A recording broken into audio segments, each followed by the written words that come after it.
Woohoo! Hey, good morning. It's Conservative Cat on Cities 92.9, the news and talk of Bloomington Normal. So do appreciate you tuning in each and every single day. We've got so much to get to this morning. Go ahead and text me 309-451-9299. I'm curious, how much did you spend on Thanksgiving? How much did you spend on Thanksgiving? So I am going to be breaking this down. The establishment, legacy media, the elites, they're lying to you about Thanksgiving inflation. They're trying to say, oh, it's the best it's been in years. It's so cheap. This is the cheapest Thanksgiving since 2019. Give me a break. We're going to be talking about how they're just straight up lying to you. They're straight up lying to you. I don't think I need to tell you that. You already bought your Thanksgiving groceries. I think you already know that they're lying about Thanksgiving inflation. I do want to also talk about the CNN panel. So it's quite hilarious. Now, there were whispers of Scott Jennings possibly being, the press secretary. Donald Trump already picked his press secretary. I think that she'll do a great job. But the reason why I was against Scott Jennings being the press secretary, he's so needed on CNN, it's not even funny. So the CNN panel, they actually accused Scott Jennings of misinformation, but get this, he was quoting data from CNN. He was using data from CNN itself. So I think it's so funny. They accused him of misinformation, but he was actually using the data that CNN created. So I'm going to be chatting a little bit about that. Also, trans police officers. This is in the UK, but they are now allowed to strip search women. I honestly don't know what the rules are here in the United States. I wouldn't be shocked if there's different municipalities that allow trans police officers to strip search women. But it is a sweeping law that they are completely allowed to in the UK. So we're going to be talking a little bit about that this morning as well. Go ahead, find me on YouTube, on Facebook, on Rumble. You can subscribe to the channel. It's real easy. Just type it in your search bar, Conservative Cat Show, and you can subscribe and like the content and share this out with your friends. It's so important that we get actual factual information out there, and I will be getting to the Thanksgiving inflation. I love doing these types of stories because you need to be informed. You need to actually be informed. If you tune into the nightly news, you're going to be lied to. NBC is just flat out lying to you. So we'll get to that. But clips like this, like I said, with Scott Jennings being named the Trump press secretary, I was not on board with that because, he's so needed on CNN itself because there is no voice. There's no conservative voice, not even a conservative voice. I think that Scott Jennings is pretty down the middle. But Scott, there's no dissenting voice on CNN outside of Scott Jennings. Ryan Gerdusky actually got booted off of the network. He made a hilarious joke about the beepers. I think it was the Hamas. By the way, a ceasefire. We're actually looking at a ceasefire here with Hamas, Hezbollah. They're calling for a ceasefire. Who do we have to thank for that? I'm pretty sure that it's Donald Trump. Okay, Hamas had come out with a statement. People are going to say, "Oh, Joe Biden worked the ceasefire." No. They are scared out of their minds that they would continue this war with the incoming administration. They know exactly what Donald Trump would do to them if they continued this war, and they're scared. That's why they're calling for a ceasefire. They're scared about the incoming administration. This war has been going on for years, and all of a sudden, it suddenly stops. I wonder why that is. Could it be Donald Trump coming in? But anyway, so Ryan Gerdusky on CNN, he made a hilarious joke about the beepers, the Hezbollah beepers. They got the pagers, I think, and he got booted off the network for that, which is so ridiculous. But it's obvious not even people who are on CNN watch CNN, by the way, because Scott Jennings, he was accused of spreading misinformation, and they were demanding that he provide his source. You provide your source. And he actually provides his source, but it turns out it's CNN. So these people aren't even watching CNN themselves. Right. So the topic started with the panel finding out or finding the memes. There's talks of Elon Musk buying MSNBC, and there's a ton of memes out there about Elon Musk buying MSNBC, and they don't think it's funny, of course, because they are humorless people and they're hacks, elitists who don't find the memes of Elon buying MSNBC funny. I think they're hilarious. So, of course, this panel, it kind of devolved into this left-wing narrative that people are fleeing X and people don't like X or Twitter, and people are all going over to this blue sky, which I've talked extensively about. The numbers aren't even close, folks. The numbers aren't even close. I think it's like 14 million on X or something like that, and it's like 1 million on Blue Sky. It's not even close, the amount of people using the X platform. Now, I don't know if those are the correct numbers. I just rambled off some numbers, but that's the scale of what we're talking about here. People are not fleeing X, and it's this left-wing narrative.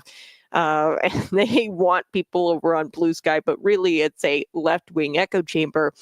Actually, according to the CNN data, it's one of the most balanced social media platforms. Democrats and Republicans both use this social media platform.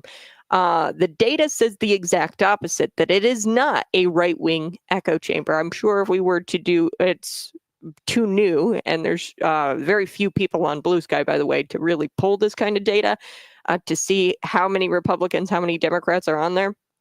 I'm willing to bet the data would show us that Blue Sky is an echo chamber, whereas the data actually shows us that Twitter is, or X, is the exact opposite. It is not a right-wing echo chamber like the left claims, and that's according to CNN's data. But let's take a listen to the panel, what went on with Scott Jennings and them accusing him of misinformation, and then I'll get to the CNN source that Jennings was referring to on the panel. Also, I heard what you're saying about X. I saw a survey this week.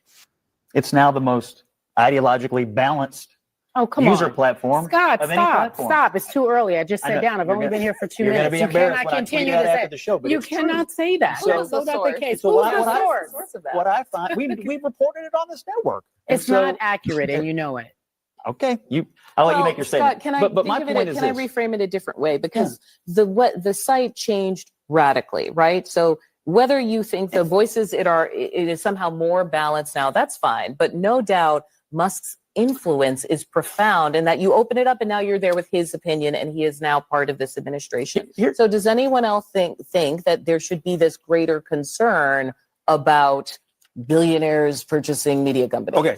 Would you be worried if Bill Gates controlled MSNBC? No, because he's sane. Because No, because he's sane. No, I wouldn't be worried about Bill Gates, billionaires buying up media companies, because Bill Gates, he has all kinds of media companies. He controls the mainstream media. Bill Gates is the billionaire who controls the media.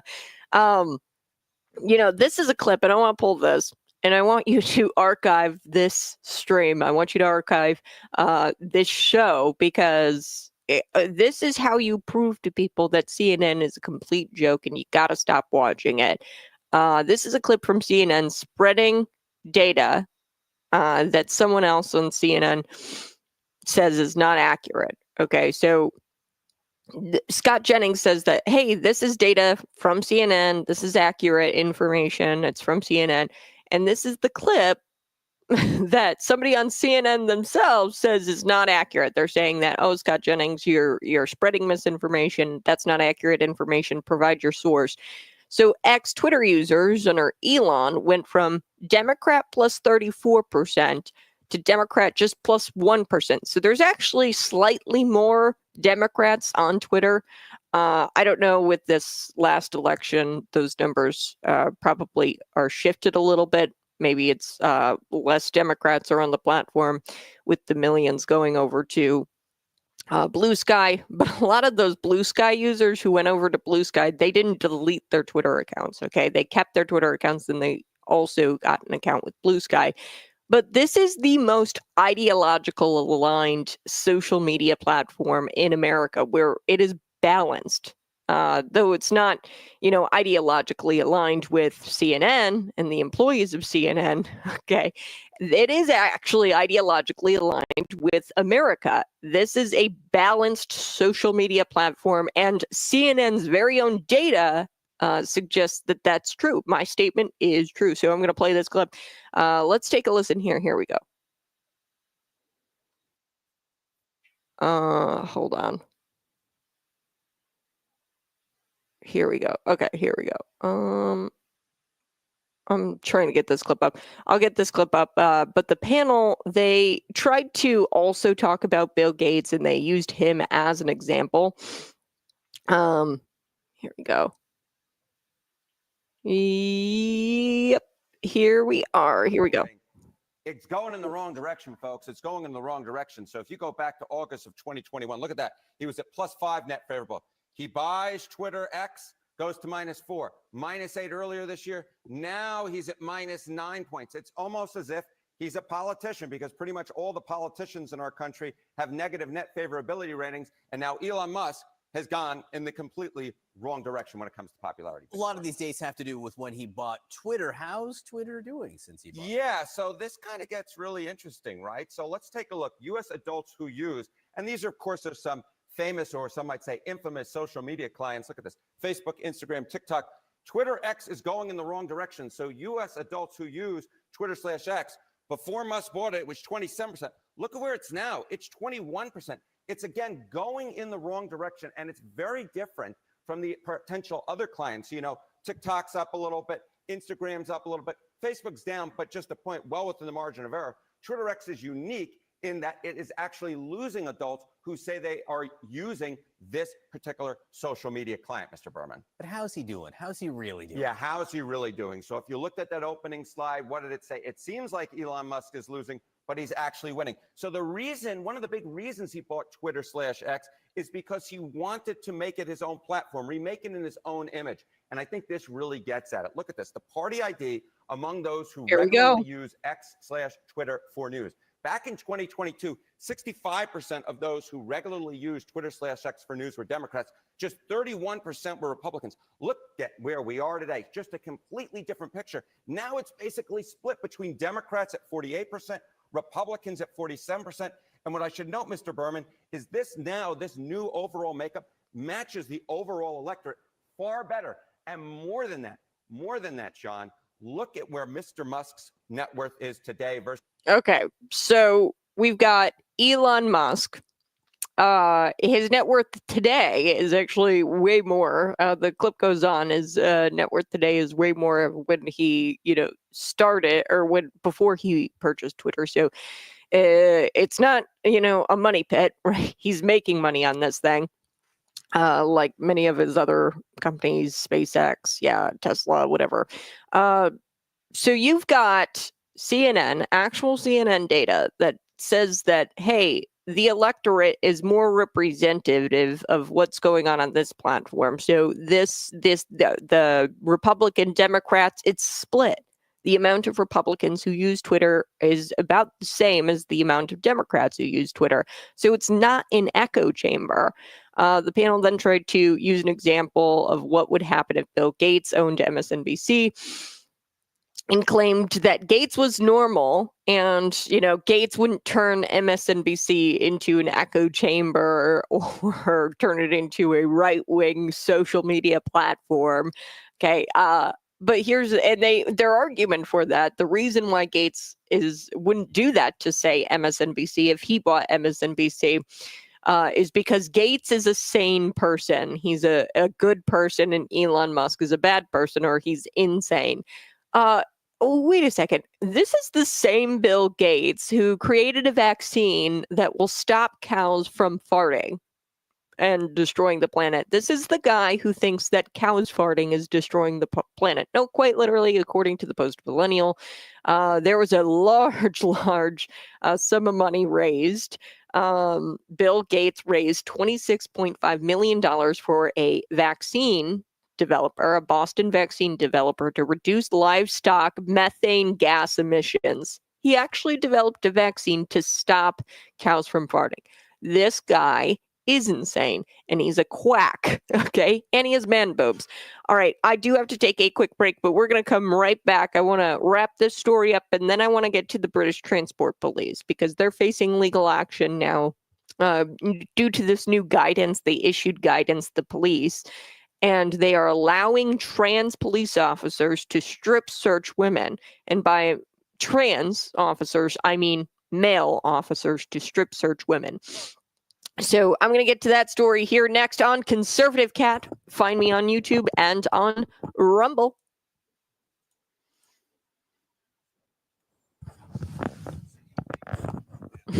Don't forget, he proposed to block the sun. Yeah, this guy, the most he's the most he's a sane man is the most insane comment I've ever heard. Yeah, Elon Musk, several instances that I could point to that suggest that this guy is insane. I think the cow one is by far my favorite, but the goal of his vaccine to get cows to stop farting was to address so-called climate change, right? By injecting animals with a vaccine that would make them fart and burp less. So climate activists claim that farts and burps from livestock amount to more than 5% of the global greenhouse gas emissions. Come on, folks. You and I are both smart enough to understand that the climate change issue is not derived from cows' flatulence, okay? The guy on CNN quotes statistics, by the way, that he was reported on CNN during a discussion on CNN, and this woman responds to those statistics by saying, oh, those aren't accurate. Like, this guy on CNN, Scott Jennings, he reported what was reported. He said what was reported on CNN, and then she says, oh, that's not accurate. You couldn't come up with a better example of what cable news is like, okay, and what it's become. I mean, this is like, I couldn't make a better comedic sketch of this if I tried, right? This is just indicative of what cable news has become. She says that's not accurate. It's not accurate because I don't feel like it's accurate.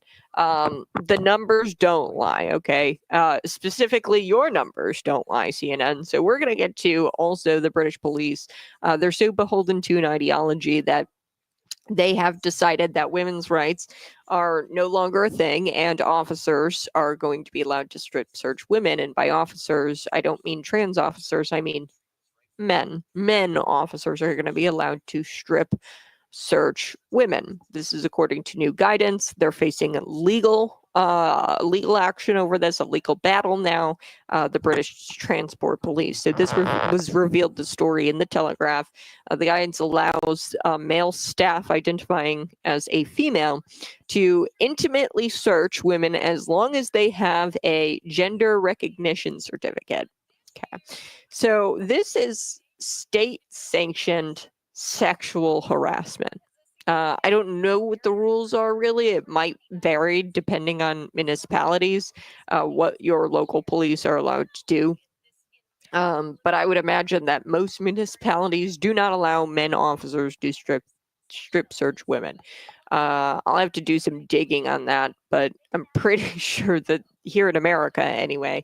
But I don't know, it might vary. You know, I wouldn't be shocked if the LA police allow trans men or trans women, aka men, to strip search women here in America. But I'll look this up real quick.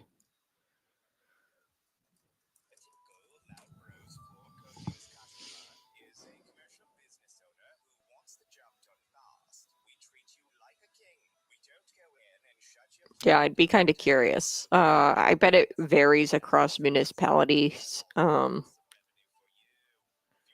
And there's with their regulation. I'll have to look into it, but I have no idea what we do here in America. It probably varies upon municipality. It depends. You know, you might not have a female officer who can perform a strip search on a woman, and a man might have to do it. I don't know what the regulations are, but I'm telling you right now, over like just broad brushing this kind of guidance, the British Transport Police, where they have now officially allowed trans men or trans men to strip search women, that is disturbing. And I'm not the only one who thinks so. The chief executive of human rights charity Sex Matters, Maya Forstater is her name. She had said that the guidance was state-sponsored sex discrimination and sexual abuse. She said, according to the Human Rights Act and the Equality Act, the law that requires strip searches to only be carried out by someone of the same sex.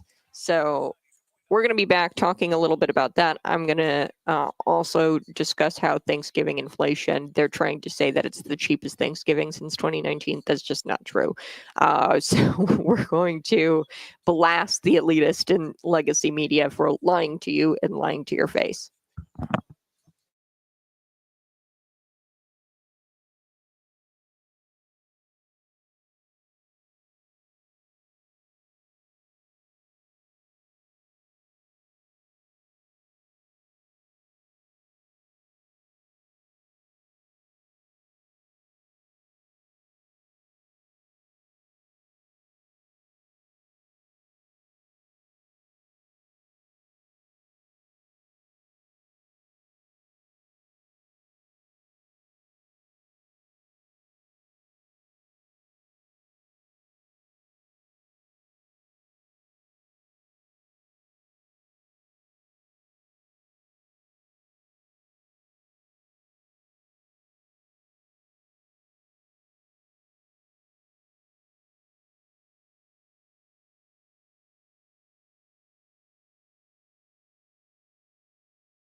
Woohoo! Hey, go ahead and smash that like button. I'm Conservative Cat on Cities 92.9. So do appreciate you tuning in each and every single morning, 6 a.m. to 8 a.m. I do want to get to this Thanksgiving inflation. They're just straight up lying to you, the media elitists, the establishment, about Thanksgiving inflation. I'm just going to throw out a number out there. They're saying that Thanksgiving is costing about $5 a head. So a family of 10 or a Thanksgiving of 10 people will only cost you $50. And they're saying, "Oh, this is 5% from or less than last year. This is but it's 20% higher, nearly 20% higher than 2019. Nearly, it's 19% higher than 2019. Okay, this year's inflation. I've got to tell you the facts here because NBC is is trying to tell you that a 10-person gathering cost $58. That's what they're trying to pitch you here, and they should be informing you so you can make good decisions when it comes to shopping for Thanksgiving dinner. And you're going to feel really bad about yourself if you've spent $300, $400. That's what I had to spend on Thanksgiving. Dollars. That's what the average person is spending right now, actually. On Thanksgiving. You're going to feel real bad. You're going to be like, see that $50 number, and you're going to be like, what am I doing? Am I not shopping correctly? NBC is just straight up lying to try to make this administration, to make them look better. They're Democrat. They're an arm of the Democrat Party. They're establishment hacks. All right, I do want to get to this. I did some digging here in the United States. It is illegal. So no cross-gender strip searches are legal in the United States, except in certain circumstances. So there's probably some circumstances,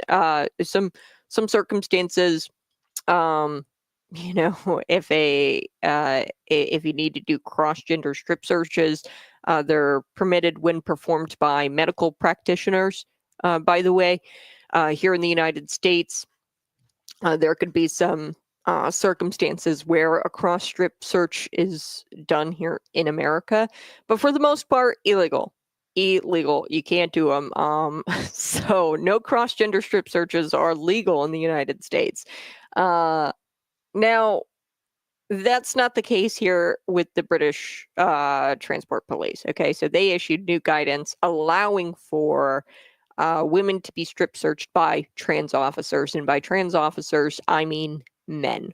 Okay, they're now allowed to be strip searched by men. Okay, it used to be where they were only allowed to be strip searched by women. That's what, and there's actual legal action facing the British Transport Police because they issued this guidance saying, hey, trans officers can do strip searches. So if they're, biologically men, but they identify as a female and they have their gender recognition certificate. I don't know exactly what that is. I guess they do it over there in the UK, and silly British people, they've got these GRCs is what they call them. So according to the Telegraph, the guidance allows male staff identifying as female to intimately search women as long as they have GRCs, gender recognition certificates. So exactly, tell me how this is not state-sanctioned sexual harassment. Maya Forstater, who is a chief executive officer for a human rights charity, it's actually called Sex Matters, she said this. She said, this is state-sponsored sex discrimination and sexual abuse. She said its guidance breaches the Human Rights Act, the Equality Act, and PACE. This is federal law, or this is like the law in the UK that requires strip searches to only be carried out by someone of the same sex, which is what we have here in America. Here we go. Here's the quote. Abusive position for sexual purposes is the largest area of corruption that the Independent Office of Police Complaints deals with. So there's an internal office that deals with complaints against police officers, and the number one area of issues that happen is the sexual purposes, using your power to sexually abuse or sexually harass alleged criminals. That's what police officers do in the UK. Okay. And many officers have been found guilty of sexual offenses. So if gender and sex are two different things, then why is this even an issue, right? And I love it. They're like, oh, gender and sex is two different things. Okay, then it shouldn't be a problem that your sex doesn't correspond with your gender if it's two different things. And if you're totally cool with identifying as a female and you're a man, why the urge to change your sex if they have nothing to do with each other, right? That's what the left tells you. Oh, gender and sex has nothing to do with each other. Why is it transgender individuals try so hard to either surgically change their sex or alter their sex by using synthetic hormones? If they're two different things, then you wouldn't go to these lengths like chopping off your healthy body parts to try to make it correspond with your gender. So this is an epidemic. It really is an epidemic where you've got officers searching women, officers who are men. I do have to take a quick break, but we're going to come back to this story. I also want to provide you the numbers here from NBC, what they say it costs this time of year for the holiday feast, for the Thanksgiving feast. They're estimating $58 for a 10-person gathering. My jaw dropped when I heard that. They're saying it cost $5.81 a head. And they're saying that that's a drop of 5% from last year. It's the lowest level since 2021. These people are disgusting because I actually pulled this from Lending Tree. This is more accurate reflection, I think. And you let me know, how much did you spend? Is it closer to $50 or is it closer to the average? Lending Tree, they've got it at $431 on Thanksgiving for food, drinks, decor. That's up 19% from last year. Okay, so it's up 19% from last year. They're saying it dropped. NBC, that the holiday. No. What they're doing, they're being there's this estimate that NBC has. It does not include crucial things to make the food, like butter, seasoning, perhaps drinks, right? There's crucial things that you need in order to prepare the dinner, and it doesn't include any of that. It doesn't include salt that you might need, or butter that you might need, milk that you might need, okay? And they're trying to skate by with this number, the 58 number. That's insane. No, Thanksgiving dinner does not cost $58. Are you insane? I'll be right back with more on that next. It's Conservative Cat.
Woo! Hey, good morning. It's Conservative Cat on Cities 92.9, the news and talk of Bloomington Normal. So Kamala's staff, I guess, urged her not to release this video. She just released one of her...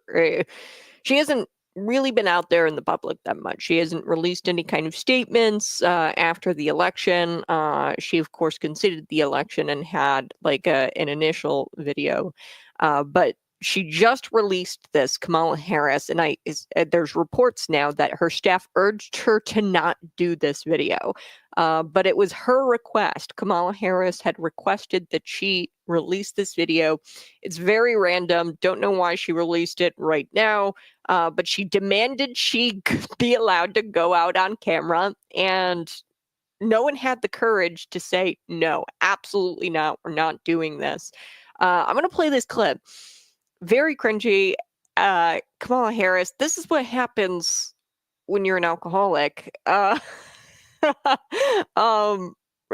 I mean, and I'm not even kidding about that. She actually has a wine club. Now, I don't want to say she's an alcoholic, but more evidence suggests that she is than she isn't. Okay, so she's actually a part of a wine club, but she doesn't use her real name. She goes by an alias with this wine club. So members of this like winery, she's part of this wine club there, and they're like, "Wait a second, is that Kamala Harris?" Yes, it is, but she uses a fake name to get her wine. Now, I don't know about you, but I don't know anybody who isn't an alcoholic who tries to like anonymously purchase alcohol, right? But let's take a listen. Here we go. And it means so much to me and to Governor Walz that you knocked on doors, you called friends, you called in favors. You said, "Hey, I showed up at your softball game. Now I need you to show up at the campaign office." You put in the time. It was personal for you. Because of your efforts, get this, we raised an historic $1.4 billion, almost $1.5 billion. The work must continue of reminding ourselves that we have an ability to stay engaged in a way that will make a difference. The work that you all did, it's going to have lasting effect. The election didn't turn out like we wanted it to, certainly not as we planned for it to. And I know this is an uncertain time. I'm clear-eyed about that. I know you're clear-eyed about it. And it feels heavy.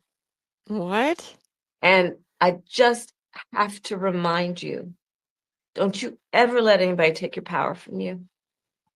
You have the same power that you did before November 5th. And on this practical eve of Thanksgiving, I wish everyone a happy Thanksgiving with the ability and to find the ability at this moment What? to take a moment and just reflect on all the good you have done. I think she actually like hiccuped in the middle of that. My favorite part is where she goes, "And the work continues," and she like she was slurring. She's a mess, folks. She's a mess. Quite literally, I think she was. I think she was intoxicated when filming this. I'm not even joking about that. I think she looks intoxicated while filming this. Very very weird. So I did want to share that with you, in case you were worried about Kamala Harris. You should be, apparently. So she delivered this message, and she was bragging about how they nearly raised like $1.5 billion for her failed campaign. Don't know if you want to brag about that, sweetie. Also don't know if you want to talk about how much money you raised, and people know that you went into debt. So she couldn't afford to pay all of these celebrities. I think it was like millions to Oprah, millions. I think it was like $11 million to Beyonce for her to get up there and, provide a speech, an endorsement for Kamala Harris. And she couldn't even afford to pay them all of that. So her campaign actually raised all that money, but it went into debt and it failed miserably. They didn't win the popular vote. They didn't win any of the swing states from, if I remember correctly, they didn't win any of them. Some officials, some of her staff finally have admitted that the campaign's internal polling never had Kamala Harris ahead of Donald Trump. So it just proves that this was a giant scam. This was a failed campaign. And I don't know who, somebody's got to take her keys away. I really don't want Kamala Harris getting into the car and wrecking at a. I can't believe it. I really just can't believe that video. She was slurring her speech really bad. All right, before we took the break, I was telling you a little bit about, and I want to share this with you. This is the type of people who are going to be strip searching women. They're going to be strip searching women. I'm going to play this video in just a quick second, but I don't understand what they come out, the British Transport Police, and they're saying that there must be like an increase in female crime. That's what they're trying to kind of pitch here, that there's an increase in female crime and there's an extreme shortage of officers or female officers to do strip searches on these female criminals. Not all criminals need a strip search, right? It's only in specific circumstances, specific crimes, they might need a strip search. So I guess there's a shortage of officers and there's an increase in female crime, but I guess they're trying to get us to, even if that were true, which I'm sure it's not, I bet it's not, it still does not make this justified where you have trans women, aka men, strip searching women. Now in the United States, like I said, cross-gender strip searches are not legal in the United States.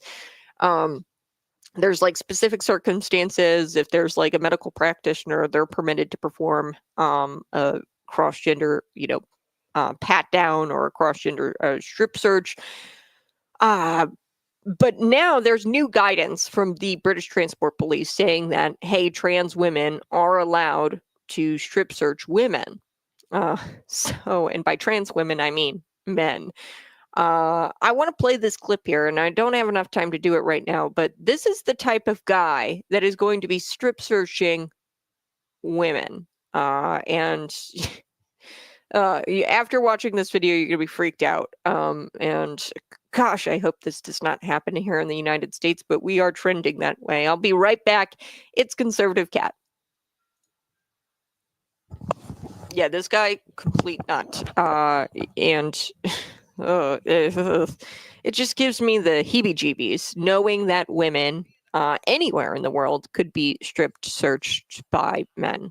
There's no reason why we have to put women at risk everywhere. You don't have to be so beholden to an ideology that women's health and safety are put at risk. And the big thing here with the British Transport Police issuing this guidance, I don't even think women really were involved in this matter. I bet it was a bunch of men who approved this state-sponsored abuse, because that's what this is. It's state-sponsored sexual harassment, and they didn't get the input of real women, biological women. They just are bending the knee to this ideology, this trans ideology. And the fact that the government is prioritizing this, and they're issuing guidance that allows men to strip search women, this just shows how misogynistic that government is over there. And it's coming here. It's coming here. Hopefully Donald Trump puts an end to all of this nonsense with the trans ideology. And, I'm really looking forward to the ban that he's going to have on minor sex changes. Hey, you can't perform sex changes on minors or gender transitioning surgeries on minors. So even if trans rights were real, which they're not, but even if they were, why do trans women so badly want the opportunities to search women, to strip search women? This is pure insanity. It's not going to go down in the history books as a good thing, and people will not look kindly upon this deranged delusion when talking about this in the history books. People are not going, down the road, generations are going to be scratching their heads wondering what the hell happened in the UK in 2024 when they decided issuing guidance for trans women to strip search women, aka men to strip search women. Who said that would be a great idea? And they're going to be scratching their heads, the future generations. All right, I do want to also get to Thanksgiving dinner. Apparently this is going to be the cheapest Thanksgiving in 40 years. Bull crap. I just went and I spent a ton of money on Thanksgiving, and it's actually it's consistent with the average, so I feel much better. If you were to be reading the NBC reports, you're going to be like scratching your head wondering what the hell you were buying, because they're estimating the holiday feast at $58 for a 10-person gathering. Okay, that is nowhere near what I've got. Okay, the average person is going to spend $5.80 a head. That is not what I spent. According to Lending Tree, now this is more accurate. This is the statistics that I think better reflect what's going on actually in the stores. Potential Thanksgiving hosts plan to spend an average of $431 on Thanksgiving food, drinks, and decor. That's up 19% from last year. It's actually not down. So you'll hear NBC saying, oh, it's 5% down or dropped 5% since last year. That's actually up 19% from last year. So, yeah, this administration has been telling you that inflation is under control and it's down 4% right now or whatever. And that just is an outright lie. More statistics. Over a third of potential hosts, 36% of potential hosts, admit that they plan to spend on Thanksgiving. The amount that they plan to spend on Thanksgiving is actually going to put them in some sort of financial strain. 14% say they already regret their decision to host.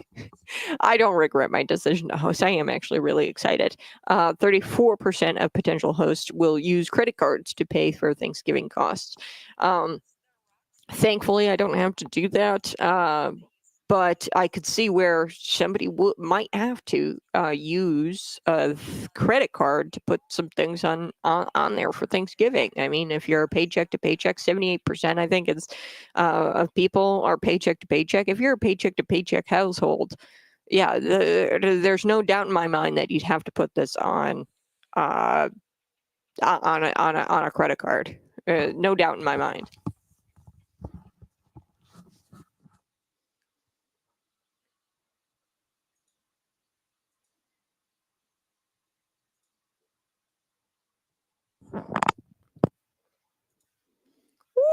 Woo! Hey, good morning. It's Conservative Cat on Cities 92.9, the news, and Talk Bloomington Normal. Now, I just don't understand why we're so beholden to an ideology at the expense of reality, and we're willing to put women at risk everywhere. So the British Transport Police, they have issued new guidance that allows transgender women, aka men, to strip search women. Now, here in the United States, like I said, cross-gender strip searches are not legal. So except in certain circumstances, like medical practitioners can do it, very very niche or extingent circumstances allow for cross-gender strip searches in the United States, but not in the UK. So we've got this clip. I want to play it. This is the type of guy who is going to be having his hands all over women.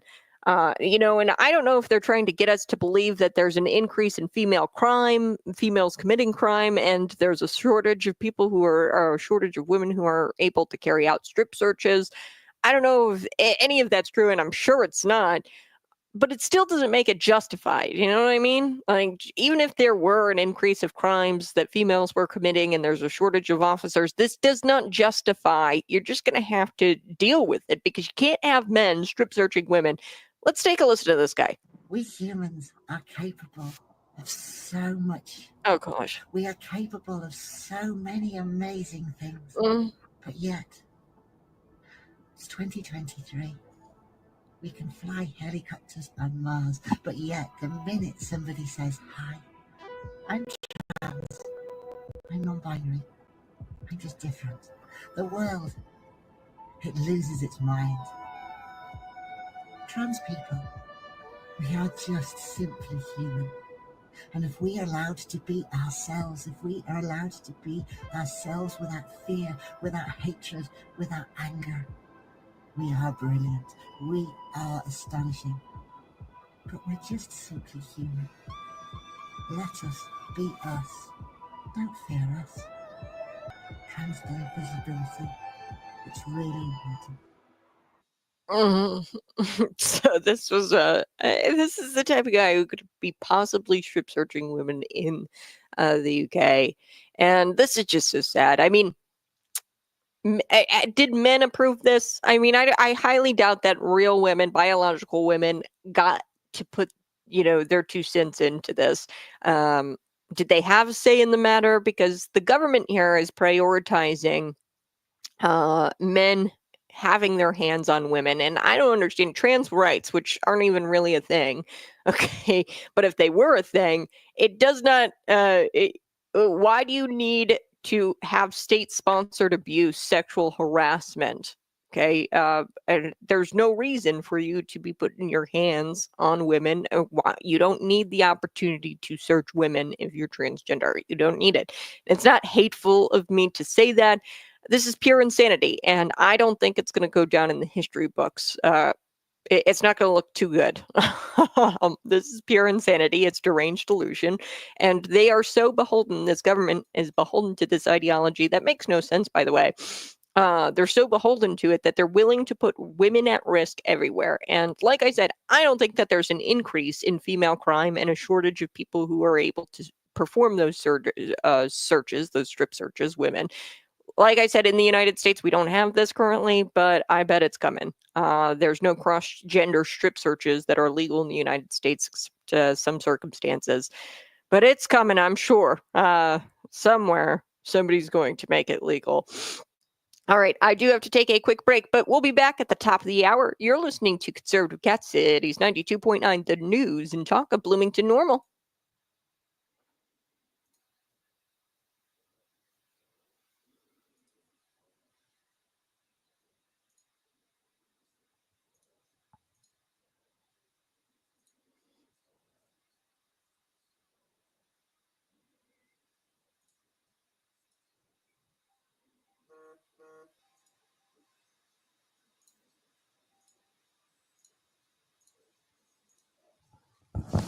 Okay, good morning. So do appreciate you tuning in each and every single day.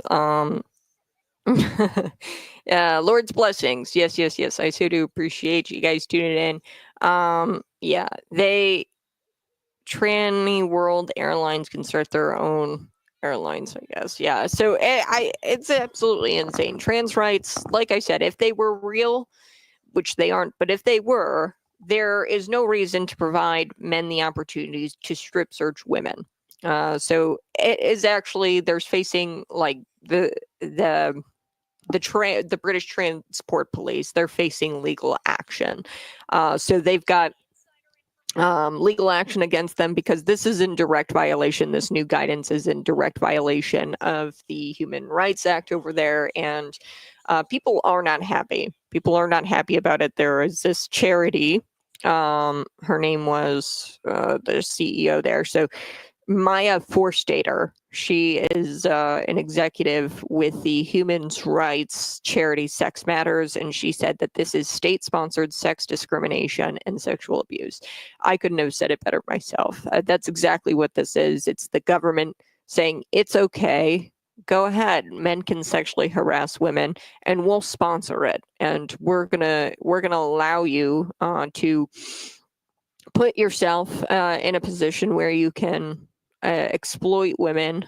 So actually, this is a huge thing, a huge part of the story, and that I don't want it to get lost.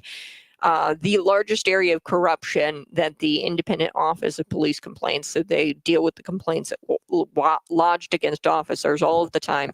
The largest area of corruption is this position for sexual purposes, where they use their position of power for sexual purposes, and many officers have been found guilty of sexual offenses. So that's only going to increase. It's already the largest area of corruption. They should be working to minimize those issues, not maximize those issues.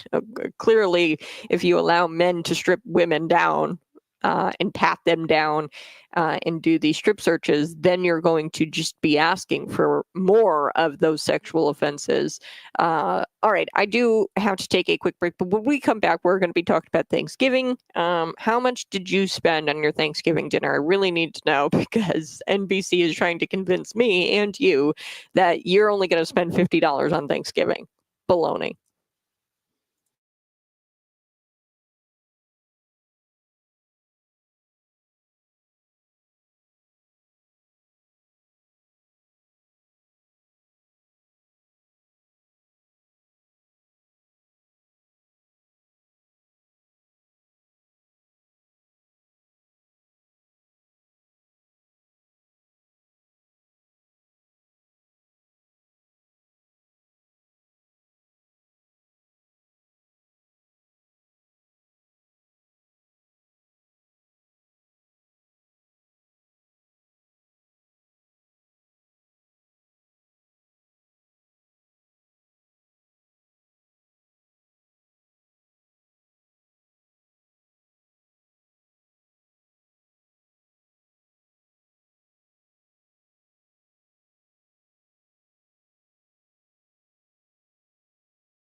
Hey, good morning. It's Conservative Cat on Cities 92.9, the news and talk of Bloomington Normal. So do appreciate you tuning in on the eve of Thanksgiving.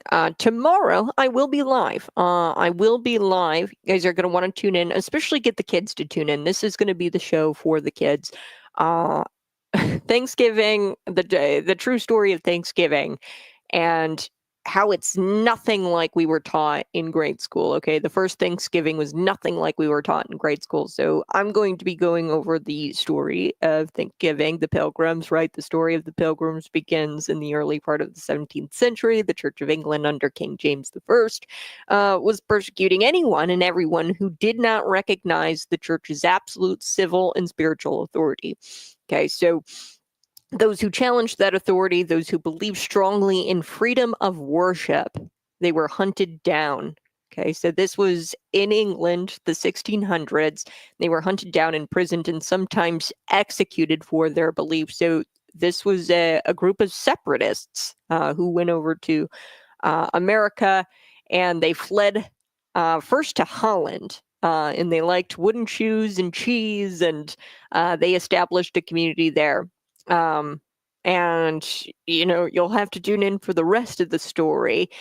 And they were there for 11 years, okay, in Holland. But then they went over to the New World, okay, and they made this perilous journey to the New World, and they had heard about it, and it was a new and exciting place.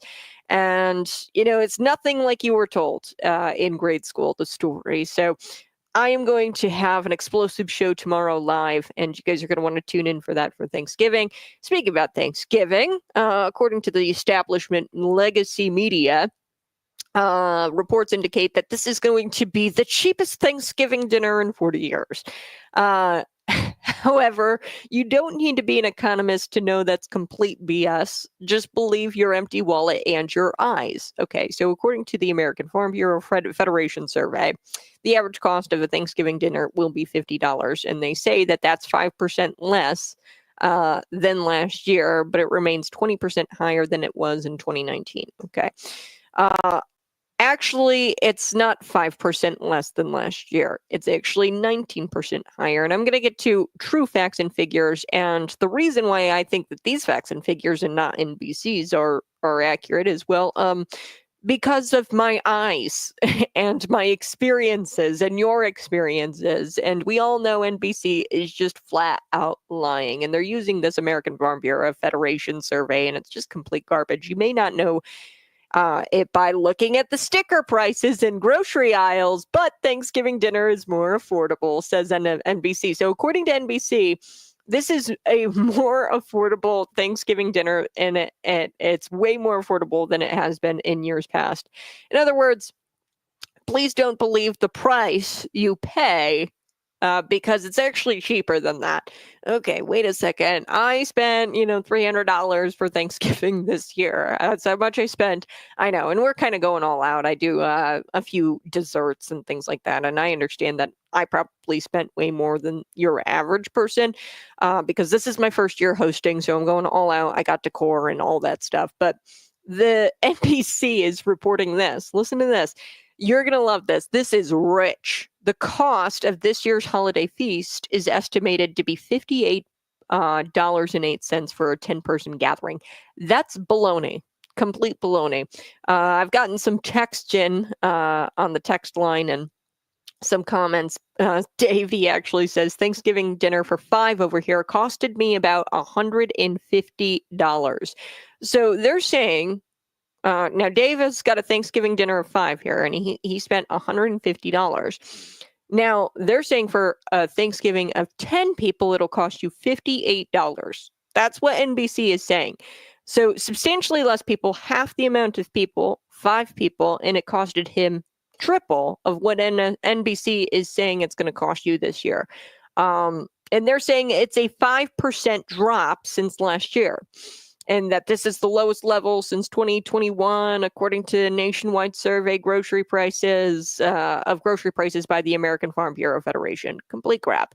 And the picture improves further when adjusted for inflation. That's what NBC says. This estimate that they're using, NBC, is obviously not including crucial things like butter, seasonings, drinks. Now, according to LendingTree, now this is some good data. This is actually pretty accurate. If I did my shopping yesterday. If you're doing your shopping, this is more an accurate reflection of what you're going to see in the grocery store. Okay, so this is LendingTree.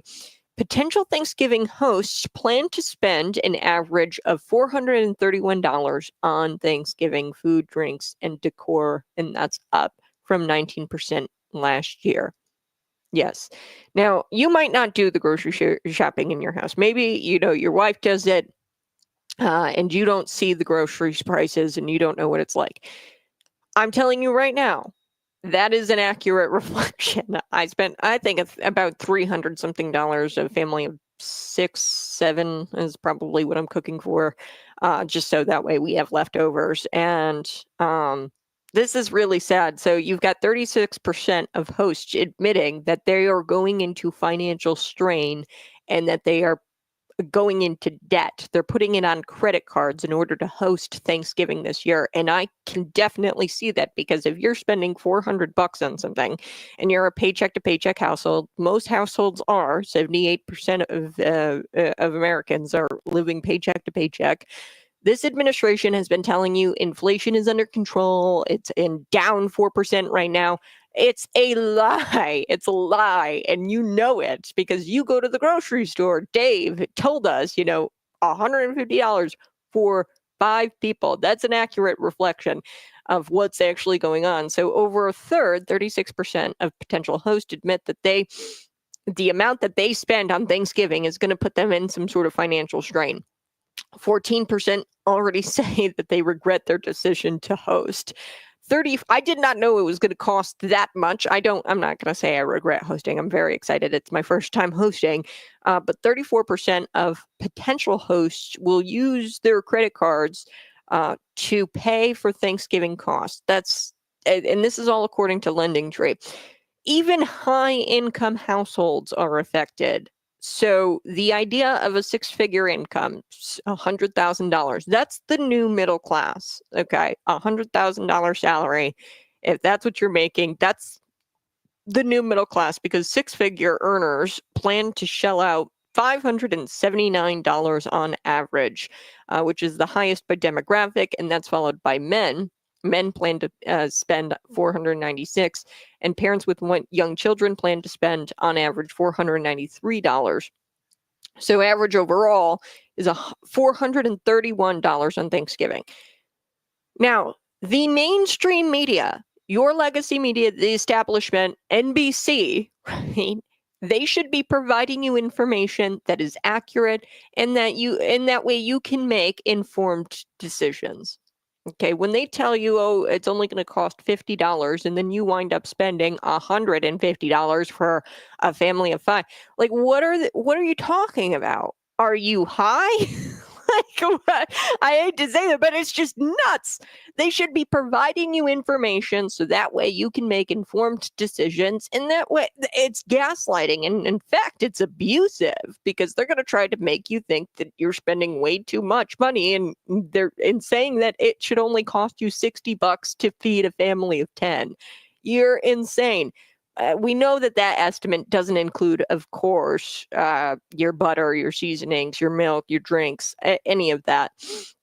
And that's just not the reality of Thanksgiving. These people are so far removed from the grocery stores. When I say, oh, it cost $58 to feed 10 people for Thanksgiving, you would look at me like I am insane, an insane person.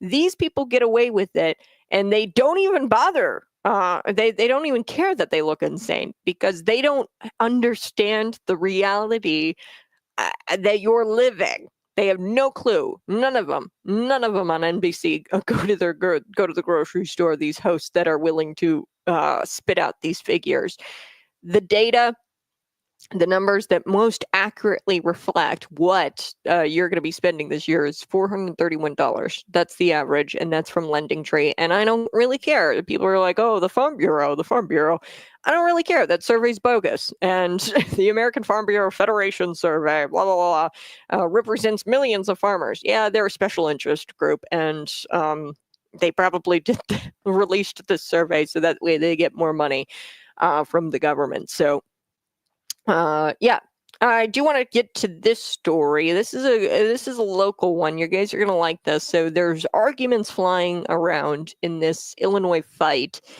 to end swipe fees on taxes and tips. Okay. So let me explain this. This is going to be tough to explain. So you get a receipt.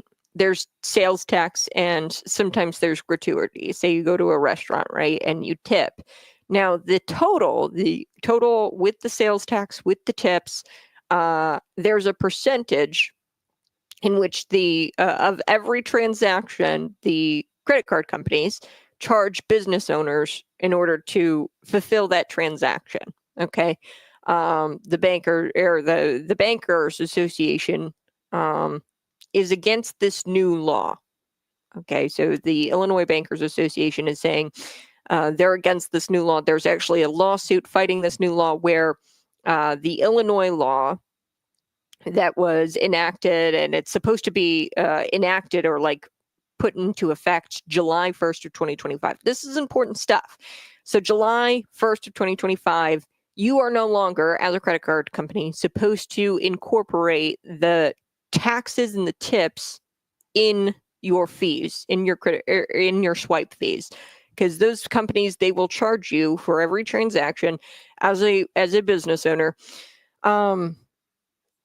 I am going to take a quick break, but when we come back, I'm going to unpack this story because the Illinois Bankers Association is saying that Illinois U.S. Senator Dick Durbin, writing a letter to the OCC, this is the Office of the Comptroller of the Currency, so the OCC, that they're saying the Illinois Bankers Association is actually saying that Dick Durbin, in writing this letter, is missing the forest for the trees. He's, missing the point here of this law. So the Illinois law, like I said, goes into effect 2025, and it seeks to bar interchange fees, fee collection on taxes and tips, by the way. So it doesn't bar them totally, the interchange fees. It just bars the collection on taxes and tips. Okay, the fee collection on taxes and tips. You can no longer include, with this law, the taxes and tips in those fees. So this has sparked, of course, a legal fight with the banks, the Illinois Bankers Association versus Kwame Raoul, the state. It's now being litigated in a federal court with financial institutions suing to block the law's implementation. They do not want this law to go into effect. And I'm not going to come out here and say whose side I'm on, the banker side or the retailers. The Illinois Retailers Association is of course, on the side of enacting this law because they don't want to pay, right? And really what I think it is, it's a difficult thing to really understand, and I'm not going to take a side, but I want to provide you the information and what everybody's saying about this lawsuit and this law. It's really weird that Illinois is the only jurisdiction that has tried something like this or is trying to do something like this. So this is the result of this and what the judges say. It's going to be interesting because nobody has created a law like this where they are concerned about the payment or the swipe fees. Usually they're pretty minimal, but I'm going to be chatting a little bit more about that here next on Conservative Cat Cities 92.9.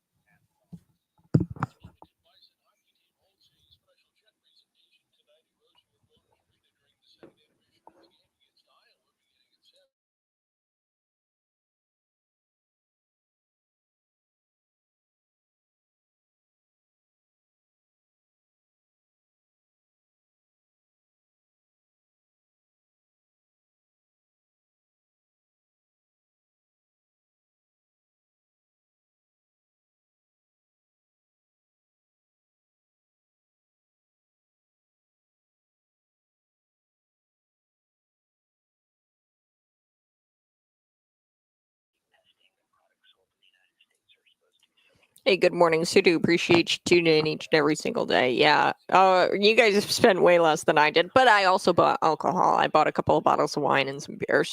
And I bought things that were like grocery shopping that I'm just going to need, like butter, milk, eggs, things that I'm like using, but like we'll use for the rest of the week. So I'm not too concerned, but $183 for 7, no staples, no alcohol, no drinks, no paper goods, $183. That's quite a bit. Yeah, that's a lot, and they're really just disconnected. I love how you put it here. $100,000 is middle class income. I like in Midwest Skid Row. God, yeah. So they might be right, but still wrong. Yes. If they're if they are using the estimates here, NBC's estimate of $60 for a family of 10, that's insane. They must be like, no, no turkey. We're actually, instead of the turkey, we're going to use, spam and carve the spam into the shape of a turkey. That must be what NBC expects you to do, to get to $60. And that's keeping it real simple. A few pies and one turkey. Yeah. The $150. Yeah. I went really all out. And I'm pulling out all the stops, right? So what I'm doing is a turkey. We're actually smoking a brisket too. So we're going all out, and I'm making like cheesecake, pumpkin pie, chocolate pie, and then I'm doing like some sliders. My brother really likes sliders. So I'm doing sliders and like appetizers and stuff like that. And it costed me $300. So maybe the $431 is a bit higher. Now for like the charcoal for the smoker, I didn't even include that in that price, $300. But that was with alcohol and things like that. So I definitely can see where you rack up $431 for a family of 10, by the way. This is a family of 10. Now, I definitely spent way too much now that I'm thinking about it. But, I can do it. I didn't go into debt or anything like that. So a lot of people, though, if they are a paycheck to paycheck household, fortunately, we're not, right? We're out of that statistic because, dual income. But a lot of people, 78% of people are paycheck to paycheck. You're going into debt when you try to do a large purchase like this, and you can't keep it under $300, $400, and you're trying to host a Thanksgiving for a family of 10. You are going into debt if you're a paycheck to paycheck household. There's no way, right? And that's really, really tragic. Nobody should have to be going into debt in order to pull off a Thanksgiving or to host a Thanksgiving. And it's really unfortunate that we live in these times. I remember what it was like in 2019. I do. And it was nothing like this, because I've always done the shopping in my household, and it was nowhere near what it is now. Essentially, the easiest way I say it, just double everything from 2019. Just double. Eggs, they used to be $3 maybe in 2019. 2018, I would say 2018, just double it. It's just, it gotten way out of control, the inflation. And NBC gaslighting you. That's the big part here, is NBC is trying to gaslight you into thinking. And this just proves that they're talking pieces for the government. They want to make it look like inflation is down because the Biden administration is out there with that talking point, and they have to regurgitate that talking point. And that is not at all a reflection. All of you are saying, things that do not line up with that $60 number. Now, if you were able to pull it off, I'd be curious what exactly you bought. Probably like, instant potatoes and, maybe like a bologna turkey and like a can of green beans. And like everybody gets like 3 green beans on their plate, for $60.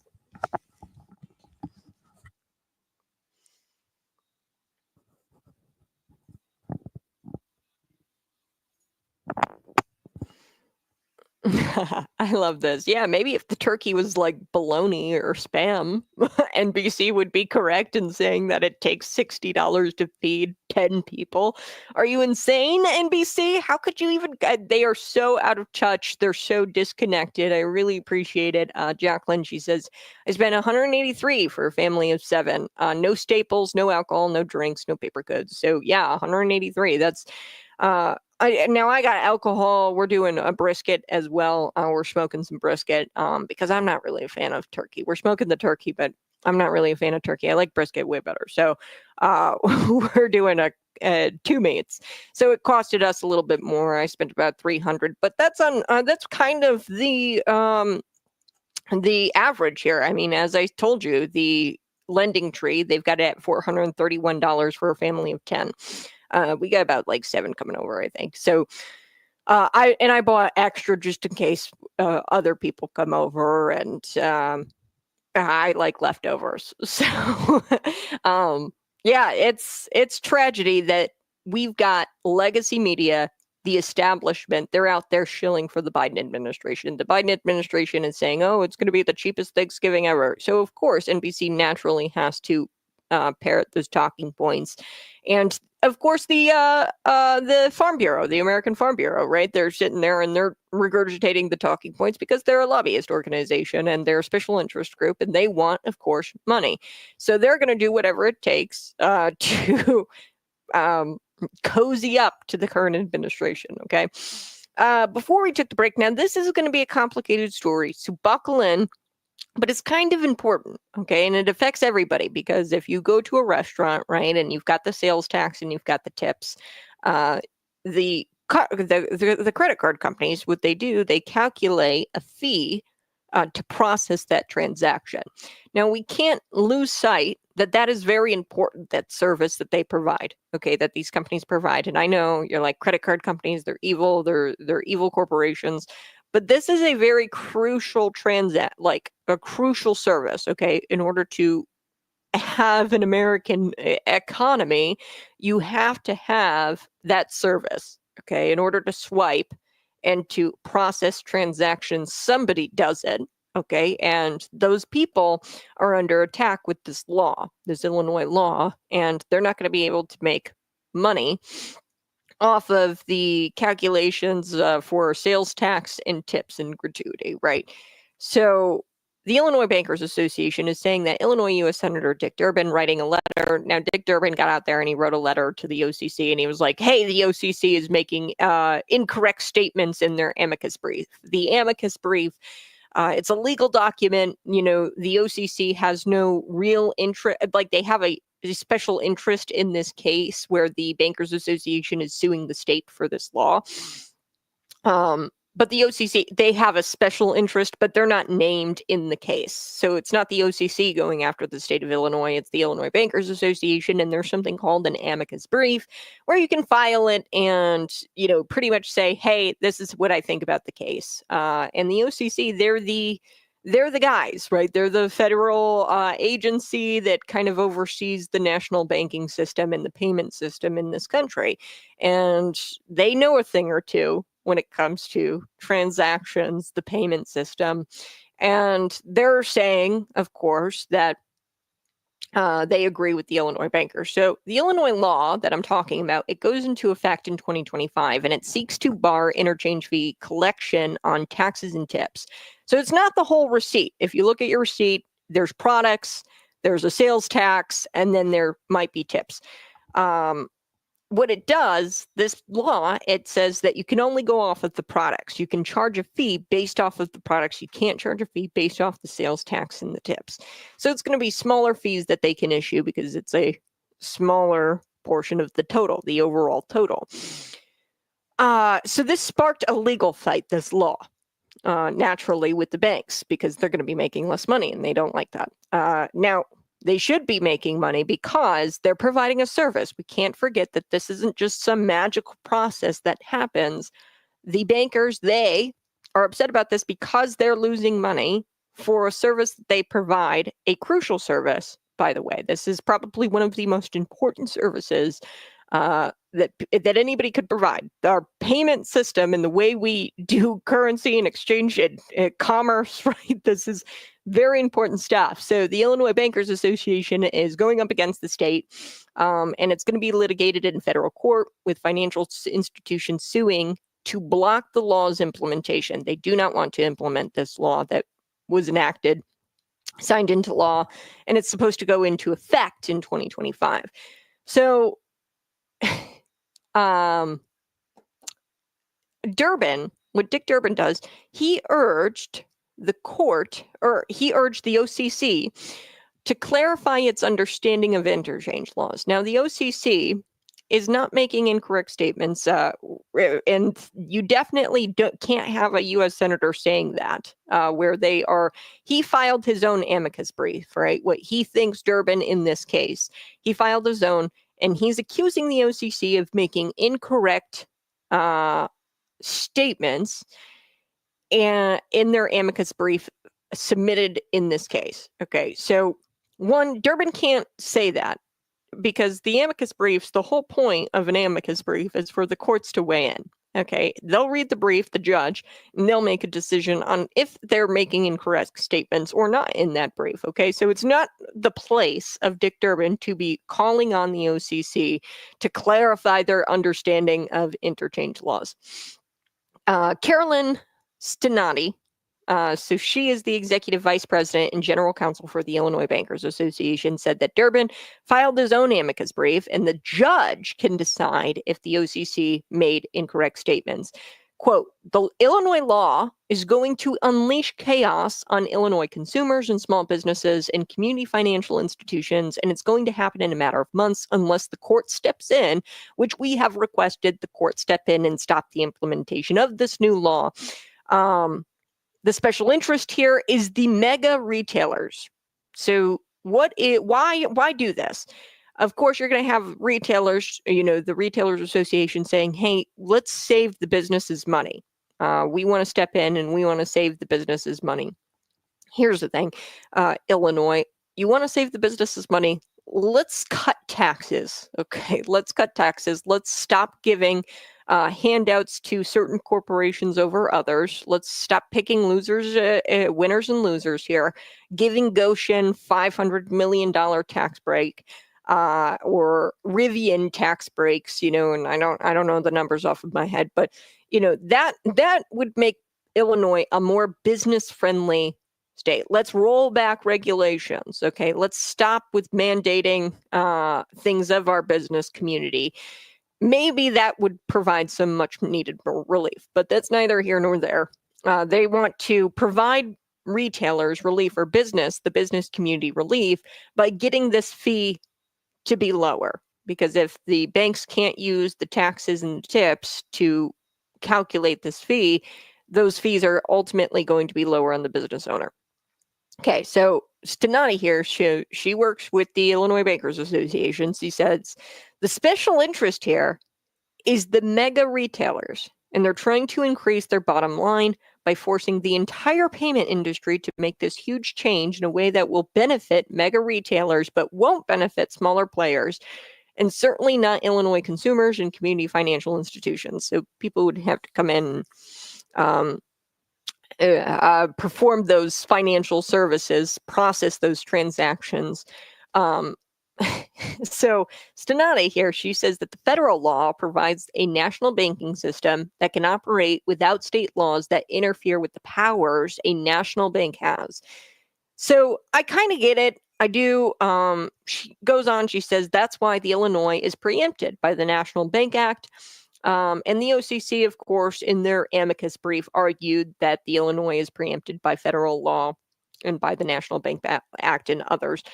And they're stating that this is going to fragment and disrupt the payment system that is set up by national banks. And because of that disruption, the Illinois law is preempted by that federal law. So there's some sort of fail-safe here for the national banks with the National Bank Act that allows them to continue calculating their fees with the taxes and tips. I do have to take a quick break. We're going to wrap this story up. I know it's tough to understand, but this is super important because it affects everybody in Illinois. And this is, I believe, one of the only jurisdictions in the world trying to kind of change the way we do transactions. And I'm going to get to the Illinois Retailers Merchants Association. They're obviously saying that the Illinois Bankers Association is wrong here. And we're going to get to their position next on Conservative Cat Cities 92.9. Good morning, folks. So do appreciate you tuning in each and every single day. I'm trying my best with the story. It's very complicated, and I don't understand banking as much as, most other people. But one thing that I do know is that this will change the way transactions are made here in the state of Illinois. And one thing that cannot get lost is that you've got Senator Dick Durbin out there trying to skirt the judge's decision here by calling on the OCC to clarify what they had said in their amicus brief, where they said, hey, this law is preempted by federal law, and they're kind of running afoul of each other, the state law and the federal law. And you've got Dick Durbin out there saying, oh, you're making incorrect statements. Chill out, Dickie, right?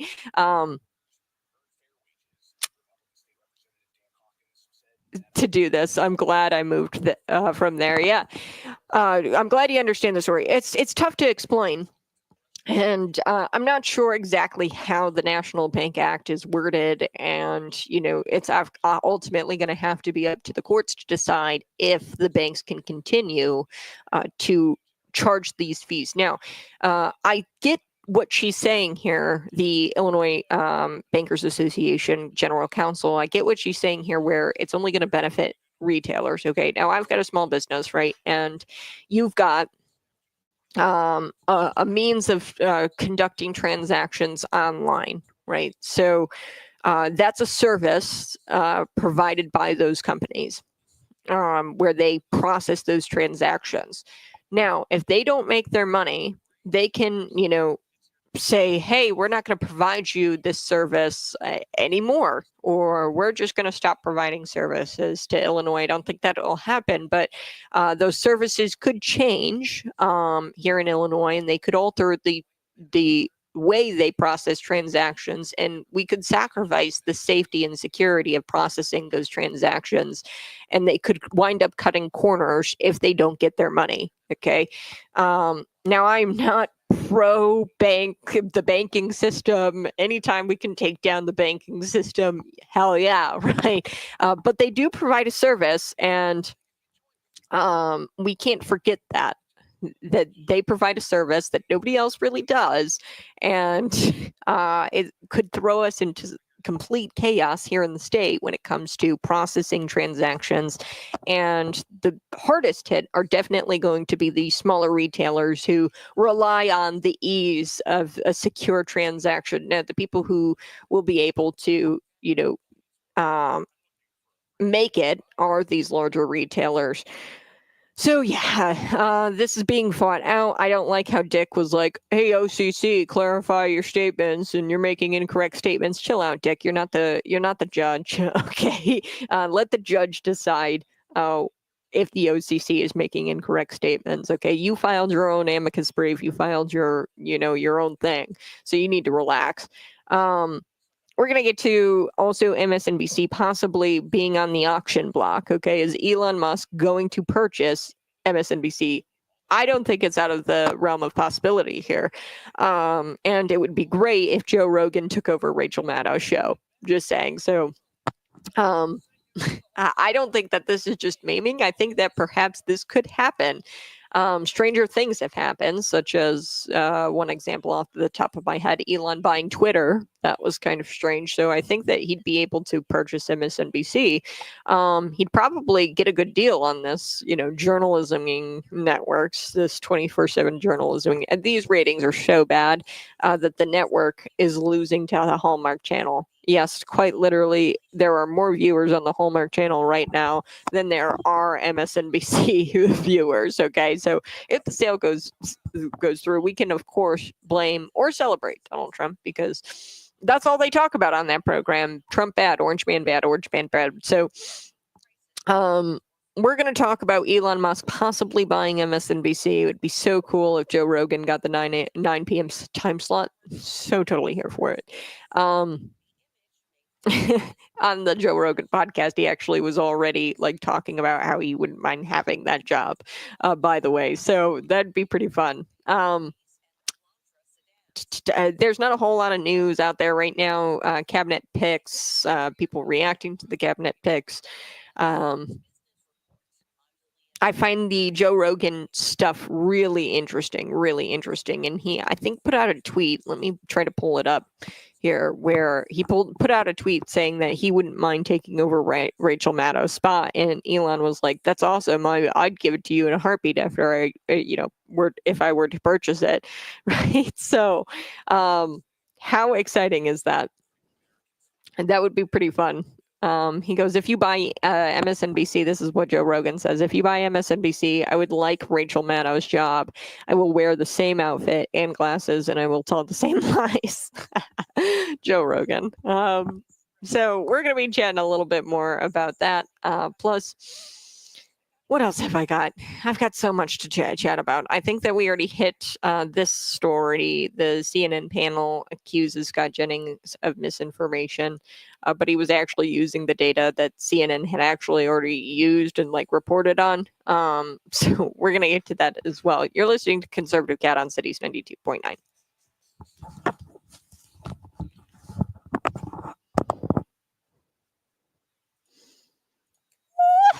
Hey, good morning. It's Conservative Cat on Cities 92.9, the news and talk of Bloomington Normal. So do appreciate you tuning in. Some turkey facts. I wanted to provide these for you.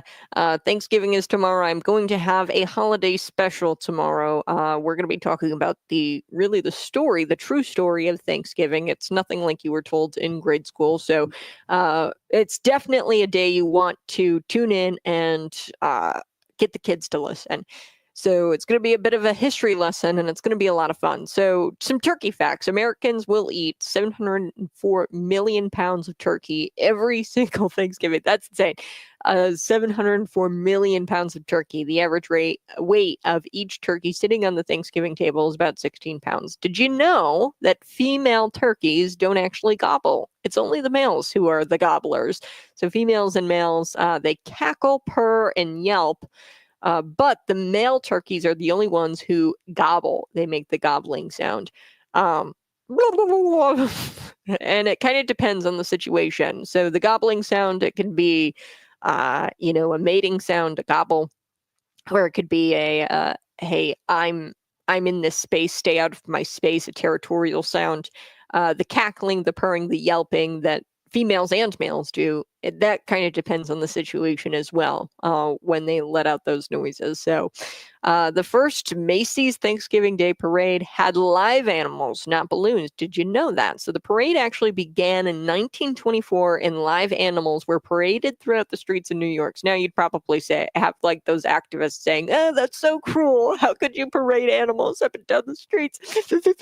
We have to create vaccines to make sure that cows don't fart. Yes, actually, Bill Gates did that. He spent over $20 million on a vaccine to get it to where cows don't fart anymore, because he wants to, save the planet.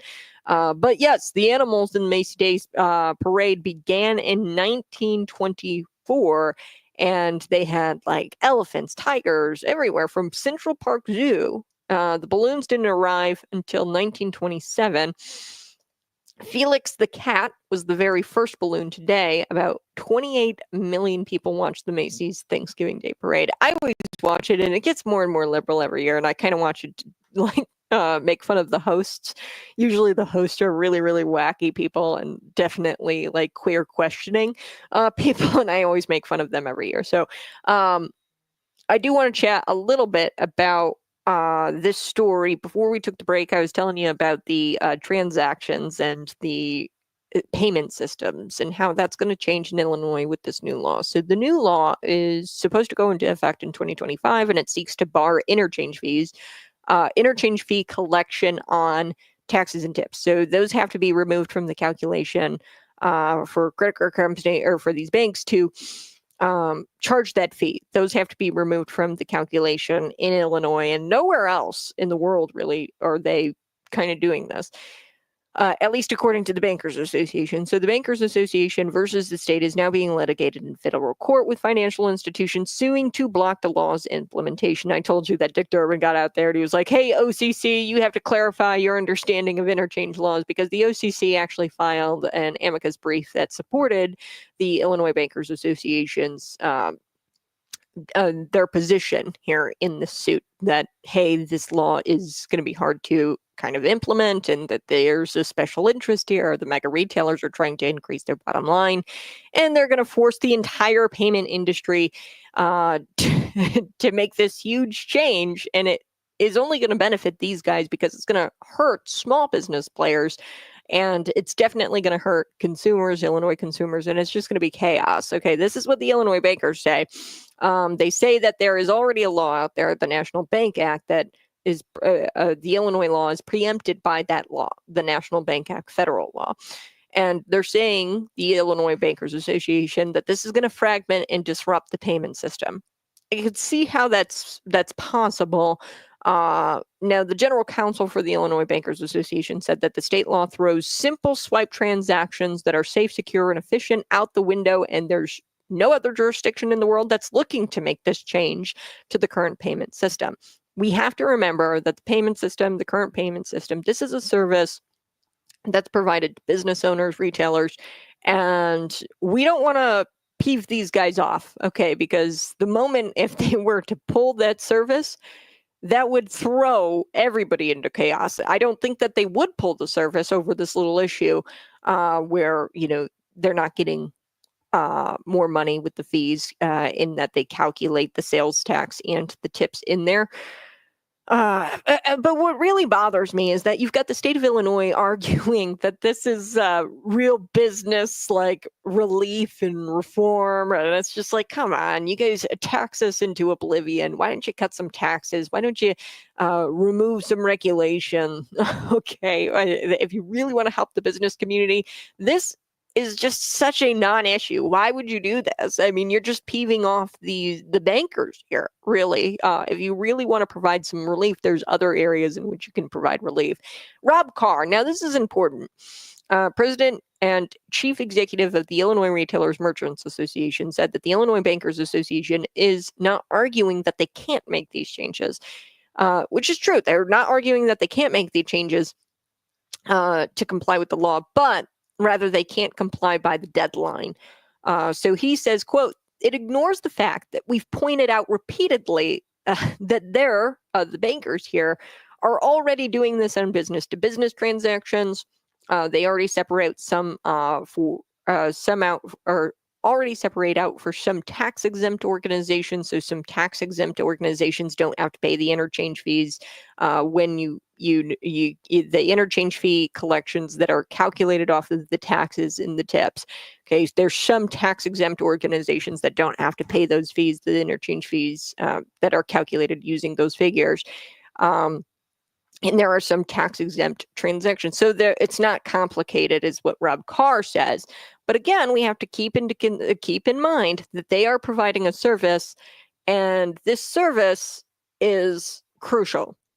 Okay, and it needs to be protected because you're going to throw the entire economy into chaos if you disrupt the service at all. Now, whether or not the service will be super disrupted if they don't charge based on the taxes and tips, I don't know. I'm not a banker. I'm not one of these companies that provide that service. They're the ones who are saying it would throw the economy, and they've got to argue that in the courts, and then ultimately the courts are going to decide. But the state law is called the Illinois Interchange Fee Prohibition Act, and it prevents payment card networks, processors, and issuers from charging interchange fees on taxes and gratuities in electronic transactions.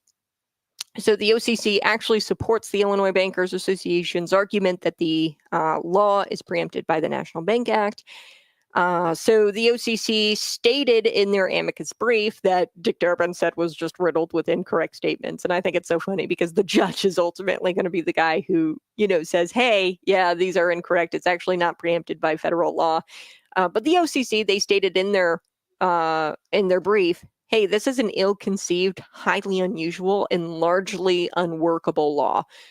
So that's the story. I don't have a position on it one way or another. All I do know is that this is a very crucial service that these bankers provide, the transaction system. You want to make sure that that's safe and secure. And if they're saying that this change is going to cause it to not be safe and secure, they've got to prove that. and that this law actually throws the simple swipe transactions into chaos, and that it will damage this service that's provided to business owners. So I do have to take a quick break. We're going to talk about Elon buying MSNBC. It's a real possibility, I think. I'll be right back.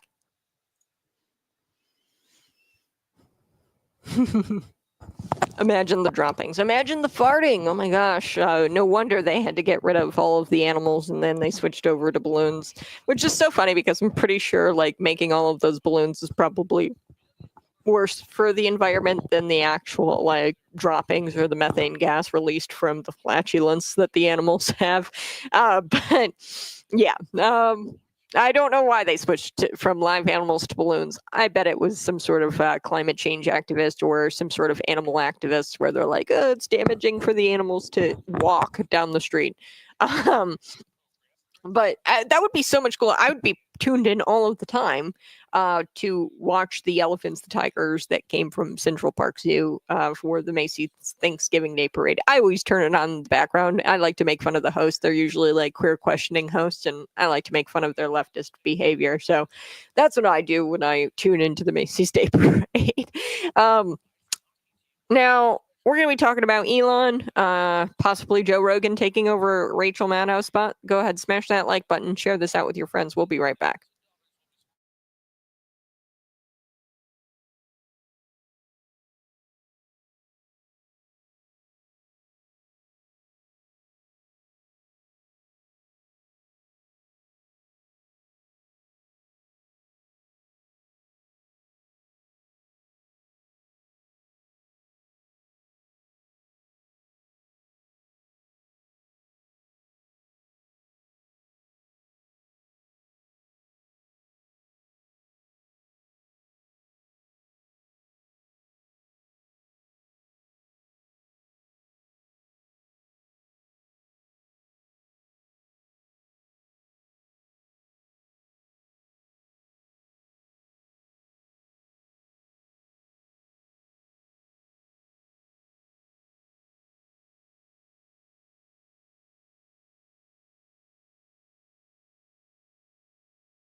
Oh, hey, good morning. It's Conservative Cat on Cities 92.9, the news and talk blooming to normal. Yes, Elon buying Twitter.